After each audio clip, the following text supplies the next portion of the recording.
Hi friends, வணக்கம். Welcome to Dhiyasree creations. இன்றைக்கி நம்ம பார்க்க போகிறது ஒரு சிம்பிளான ஸ்நாக் ரெசிபி தான் பார்க்க போகிறோம். ரொம்ப ஹெல்த்தியானதும் கூட. வீடியோக்குள்ளே போகிறதுக்கு முன்னாடி நீங்கள் இன்னும் நம்ம சேனலை சப்ஸ்கிரைப் பண்ணலன்னா மறக்காமல் சப்ஸ்கிரைப் பண்ணிக்கிங்க. தேங்க்யூ. இந்த ரெசிபிக்கு ஒரு டம்ளர் பாசிப்பருப்பு எடுத்திருக்கேன். பாசிப்பருப்பு எடுத்து அது ஒரு மணி நேரம் ஊற வச்சுக்கலாம். நல்லா கழுவி ஊற வச்சு எடுத்துக்கலாம். 1 மணி நேரத்துக்கு அப்புறம் அதை எடுத்து நம்ம மிக்ஸி ஜாரில் போட்டு அரைச்சிக்கலாம். அரைக்கிறதுக்கு முன்னாடி நான் வெள்ளைப்பாகு காய்ச்சிட்ருக்கேன். பாருங்கள், வெள்ளத்தை நல்லா தண்ணியில் கரைச்சிட்டு உங்களுக்கு எவ்வளோ இனிப்பு தேவையோ அந்தளவுக்கு வெள்ளம் எடுத்துக்குங்க. எடுத்துகிட்டு அதில் ஒரு 2 ஏலக்காய் மட்டும் வாசத்துக்காக ஏலக்காய் தட்டி போட்டிருக்கேன். போட்டு நம்ம வெள்ளைப்பாகு ரெடி பண்ணிகிட்ருக்கோம். இது ஒரு கம்பி பதம் வரணும். அந்த மாதிரி நீங்கள் பாகு ரெடி பண்ணிக்கிங்க. பாகு ரெடி பண்ணிவிட்டு இந்த பாசிப்பருப்பை அரைச்சி எடுத்துக்கலாம். நீங்கள் இதுக்கு பதிலாக பச்சை பயிறு கூட சேர்த்து செஞ்சுக்கலாம். ரொம்ப டேஸ்ட்டாக இருக்கும். அதோட ஒரு முடி துருவின தேங்காய்,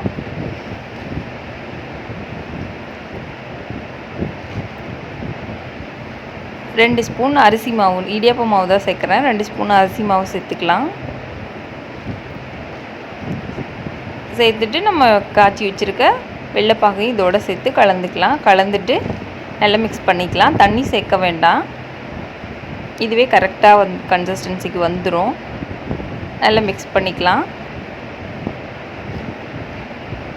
நல்லா மிக்ஸ் பண்ணி இங்கே பாருங்கள், இந்த அளவுக்கு இருந்தால் கரெக்டாக இருக்கும். இந்த மாதிரி நீங்கள் ரெடி பண்ணி வச்சுக்கோங்க மாவை. இப்போ பணியாரக்கல் அடுப்பில் வச்சுட்டு எண்ணெய் போட்டுக்கலாம். எண்ணெயில் நீங்கள் நெய் பிடிக்கணும், நெய் சேர்த்து கூட செஞ்சுக்கிட்டால் ரொம்ப டேஸ்ட்டாக இருக்கும். நான் ஆயில் தான் அப்ளை பண்ணுறேன். ஆயில் அப்ளை பண்ணிவிட்டு நம்ம மாவு எடுத்து ஊற்றிடலாம். புளிக்க வைக்கணும்னு தேவையில்லை, நம்ம அரைச்ச உடனே ஊற்றிக்கலாம்.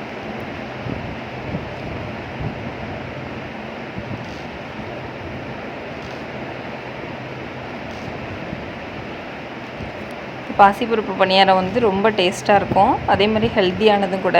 கண்டிப்பாக குட்டீஸுக்கு செஞ்சு கொடுங்க. உங்களுக்கு பிடிச்சிருந்தா கமெண்டில் சொல்லுங்கள் டேஸ்ட் எப்படி இருக்குன்னு.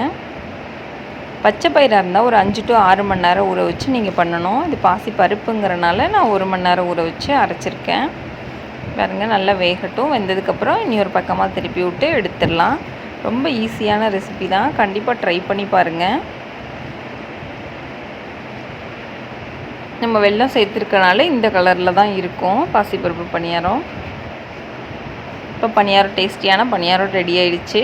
இந்த வீடியோ உங்களுக்கு பிடிச்சிருக்குன்னு நினைக்கிறேன். வீடியோ பிடிச்சிருந்தால் லைக் பண்ணுங்கள், ஷேர் பண்ணுங்கள், கமெண்ட் பண்ணுங்கள்.